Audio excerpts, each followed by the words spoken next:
First thing you notice about this mouse is undeniably the diamond shape of the mouse. For some people, this could be so polarizing that it might be just a huge turnoff for them from even trying this mouse in the first place. But from using this mouse for some time now and previously coming from my all-time favorite mouse, the Logitech G305, I gotta say, this shape is almost perfect for me. The diamond shape and contoured bottom of this mouse makes it feel super easy for me to pick up and move without it feeling like it's going to slip from my hands, like the Logitech Pro does, for instance. But the diamond shape of this mouse isn't anything we haven't seen from Logitech before. The original 303 wasn't necessarily a fan favorite when it first was introduced to the gaming community some years back. But as the community grew and understanding of different grips and play styles became more common knowledge, the gaming community grew a strong and dedicated love to the original wired G303. It became such a fan favorite mouse that popular FPS streamers began to implement the mouse into their own play style, growing the mouse's popularity even more.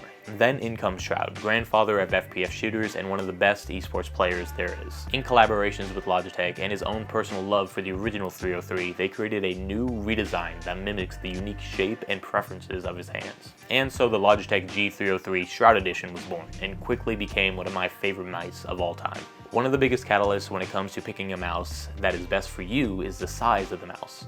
If the mouse is too big for your hand, or the shape of the mouse isn't quite comfortable, then the mouse is no good.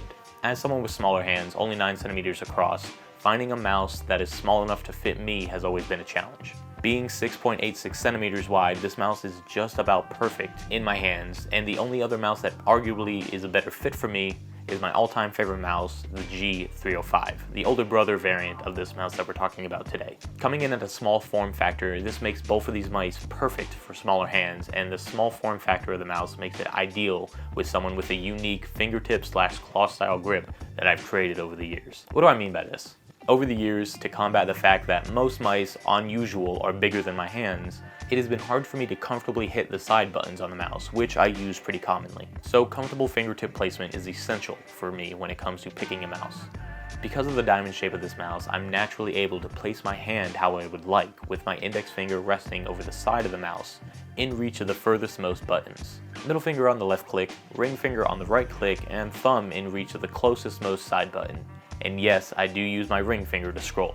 This finger placement is very unusual style, and I'm not recommending this placement at all. You need to find something that is completely unique and, more importantly, comfortable for you. Over the years, I've developed into this weird grip completely because my hands are too small to fit most mice.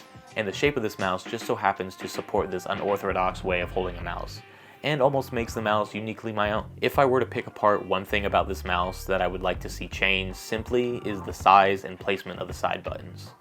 I wish companies would push them back a little bit and make them a lot bigger. Like, I'm talking double the size. Don't hide them within the mouse, make them a clear trigger point. But that's just a personal preference, not for everyone. Coming in at 75 grams, this mouse is really light. There is very little fatigue when using this mouse, especially if you're going to be using arm aim like I do.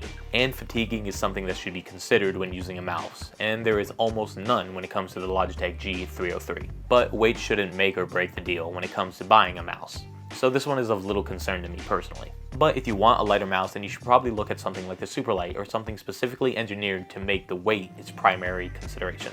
Last thing I wanted to go over is the significance of arm versus wrist aiming with this mouse. If you're going to be playing FPS shooters for any amount of time, then you should know that arm aiming will always triumph over wrist aiming when it comes to quick flicks and wide range scanning. But it is really important to use a hybrid of the two, covering both your micro movements and aim over a wide range coverage. And this mouse adheres to both types of aiming. The unique shape is contoured towards the bottom of the mouse, making it extremely easy to hold and grip, making scanning second nature and micro adjustments feel natural and intended when in game. I didn't think I would like this mouse as much as I do when I first purchased it for this video, but now that I've had it for some time and I've had time to think about it, it really is one of my all-time favorite mice.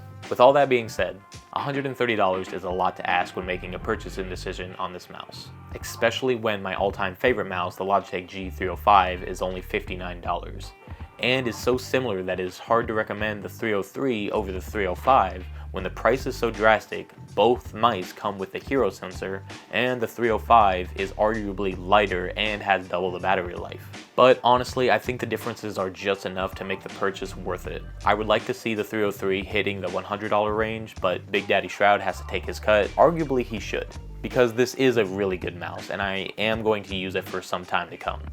But let me know what you think. Do you like the Logitech G303, or are you thinking of picking it up and giving it a try? Let me know down in the comments below, and make sure to subscribe, because next we'll be talking a little bit more about my favorite mouse of all time, the Logitech G305, and why I think it really is one of the best mice of all time. Thanks for watching.